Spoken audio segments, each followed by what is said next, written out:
The iPad mini hasn't had a major refresh since it was launched back in 2012. It looked pretty much the same minus a few tweaks here and there, but it's widely expected that the next iPad mini, the 6th generation, will see some major changes. So here's what we know so far. For starters, we should finally be getting a new design, similar to that of the iPad Pro and the iPad Air. With no home button, the iPad mini 6 is expected to get the same Touch ID power button as the iPad Air, which is located on the top of the device. But it's not clear whether it will get a USB-C port or continue to use Lightning. It could also include a smart connector for use with accessories like the Magic Keyboard. Based on a Casemaker's mock-up that leaked back in August, the iPad mini 6 could have volume buttons located at the top of the tablet rather than on the right side, which could be a major design change and honestly a little bit weird in my opinion.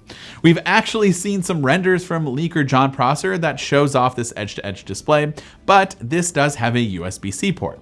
Prosser claims that this new iPad mini will come with a new, smaller Apple Pencil, which I'm struggling to see how a smaller version would be beneficial, but I would love to see what that might look like. In terms of processor, we can expect to see an A14 chip, which is the same chip used in the current iPhone 12 lineup and should be plenty powerful for this iPad. Now, a question that I have is the iPad mini also going to feature a mini LED display like the current 12.9-inch iPad Pro?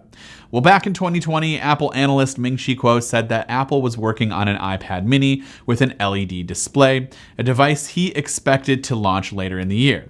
That didn't happen, and mini LED rumors died down until DigiTimes said in July of 2021 that the iPad mini 6 would feature a mini LED display.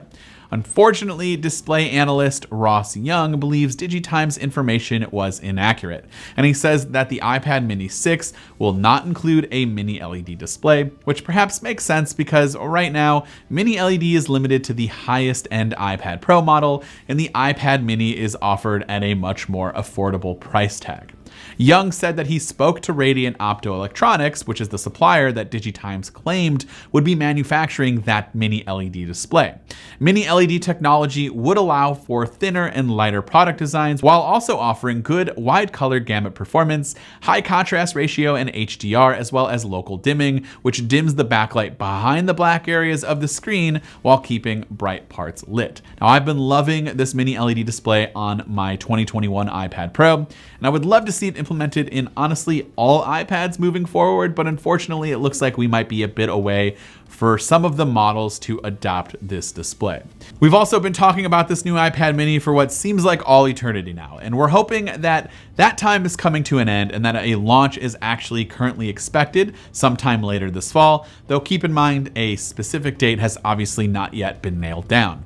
There also should be an event happening in the next few weeks, which should include a new iPhone, presumably the iPhone 13, and an Apple Watch, presumably the Apple Watch Series 7. But we're also expecting Apple to hold multiple events this fall, maybe one in October and one in November, and we could expect the new iPad mini to be announced at one of those other events later this year and not the one happening in a few weeks. Of course, I'd love to know your thoughts on everything that we just talked about in the comments down below. Are you looking at picking up an iPad mini 6? Do you like this new design shift from the current design that we have on the 5th generation? Let me know down in those comments. This has been Dan with MacRumors. Thanks so much for watching, and I hope to see you around in the next video.